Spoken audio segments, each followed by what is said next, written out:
So let me share you something very quickly. So আমি বলার আগে আমি জাস্ট কোম্পানির রিসেন্ট মার্কেট ভ্যালুয়েশন দেখলাম, সেটা হচ্ছে প্রায় $18 বিলিয়ন। সো সেই কোম্পানির নাম হচ্ছে, আপনারা সবাই জানেন, ইদানিং খুব বেশি কথা হচ্ছে যেটা নিয়ে, সেটা হচ্ছে Perplexity.ai, একটা AI company and founded by an Indian, Aravind Srinivas. So interesting fact হচ্ছে, একটা এআই পাওয়ার সার্চ ইঞ্জিন যেটা হচ্ছে অলরেডি গুগল ক্রমকে রিপ্লেস করে দিচ্ছে in case of factual answers, এবং ইন কেস অফ আপনি কোনো একটা প্রশ্নের অ্যান্সার কত অ্যাকুরেটলি পাইতে পারেন, এই জিনিস হচ্ছে কোড লিখে দিচ্ছে, এবং সেই কোড ওয়ে ফাস্টার দেন চ্যাটজিপিটি।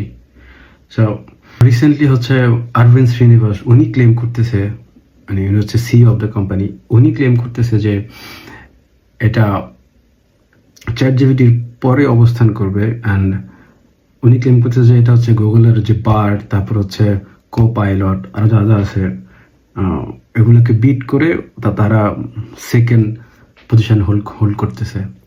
সো ইমাজিন একটা AI company and founded by an Indian. And আরও ইন্টারেস্টিং ফ্যাক্ট হচ্ছে যে গত বছর হচ্ছে জেফ বেজোস, এবং তারপর থেকেও সেটা নিয়ে অনেক বেশি কথা, গত বছর জেফ বেজোস হচ্ছে এটাতে ইনভেস্ট করছে। অ্যান্ড রিসেন্টলি জেফ বেজোস থেকে শুরু করে এনভিডিয়া, ইভেন সফট ব্যাংক এই কোম্পানিতে ইনভেস্ট করতেছে। সো যখন আসলে এই ধরনের প্রোডাক্টে মার্কেটে অনেক বেশি কম্পিটিশন থাকে, অনেক বেশি কম্পিটিটর থাকে, তখন অনেক বেশি চান্স থাকে যে কনজিউমার যারা, তারা হচ্ছে বেস্ট ইউজার এক্সপিরিয়েন্সটা পাবে, যেহেতু বড় বড় কম্পিটিটর। সো রিসেন্টলি দেখা যাচ্ছে যে এটার মান্থলি অ্যাক্টিভ কনজিউমার বেড়ে যাচ্ছে, এবং সেটা প্রায় নিয়ারলি 30 মিলিয়ন। সেই তো, দ্যাটস ইট।